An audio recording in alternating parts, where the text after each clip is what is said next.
Let's talk about that little box in your kitchen. You know the one. You probably use it every single day, but I bet you don't know it as well as you think. Today, we're going to dig into the surprising secrets of your microwave oven. I mean, seriously, it is the unsung hero of the modern kitchen, right? It's the master of the quick meal, the champion of reheating last night's pizza. It's just there, so familiar we barely even think about it. But think about it. Beyond just mashing that plus 30 seconds button over and over, are you using it correctly? More importantly, are you using it safely? And could it be way easier for everyone to use? Well, it turns out the answer to all of those questions is a big, resounding yes. So, first things first, let's talk about the machine itself.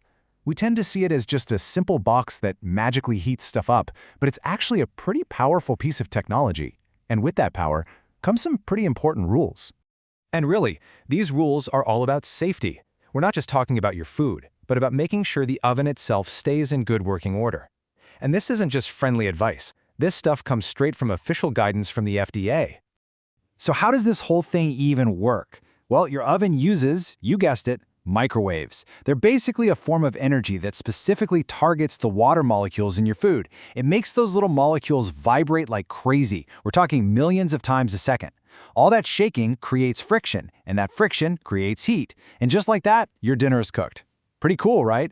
And because of that science, what you put inside the oven is a huge deal. Things like microwave-safe glass and ceramic, those are your best friends.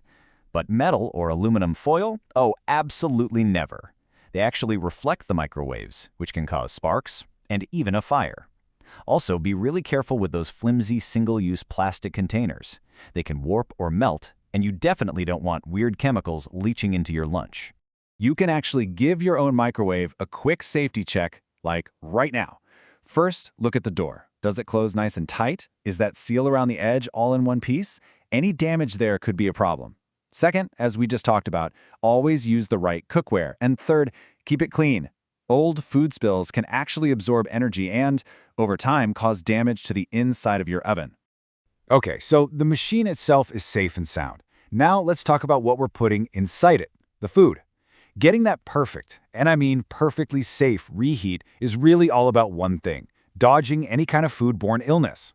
Listen, if you only remember one thing from this whole explainer, please make it this number, 165 degrees Fahrenheit. According to foodsafety.gov, that is the absolute magic temperature you have to hit it when you're reheating leftovers to make sure you kill off any nasty bacteria that might be hanging around.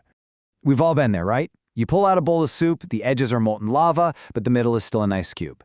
So, to avoid that dreaded cold spot, you need a game plan. Always cover your food. That traps the steam and helps everything heat evenly. Make sure you stir or rotate it halfway through cooking. And give it a minute or two to just stand there after it beeps. That lets the heat spread out. But honestly, if you really want to be sure, grab a food thermometer and check that it's hit that 165-degree sweet spot all the way through. All right, so we've covered safety for the machine and for the meal. But what about making the appliance itself easy and accessible for every single person who needs to use it? This is where good design and inclusivity really come into play. For most of us, using a modern microwave is just second nature. We see that sleek, flat panel, we tap an icon, and boom, hot food. It's about as simple as it gets.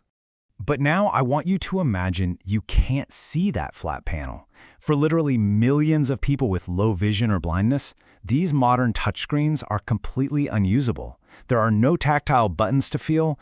What's a simple daily task for one person becomes a frustrating and sometimes impossible barrier for another. But here's the really powerful part. The solutions can be so simple.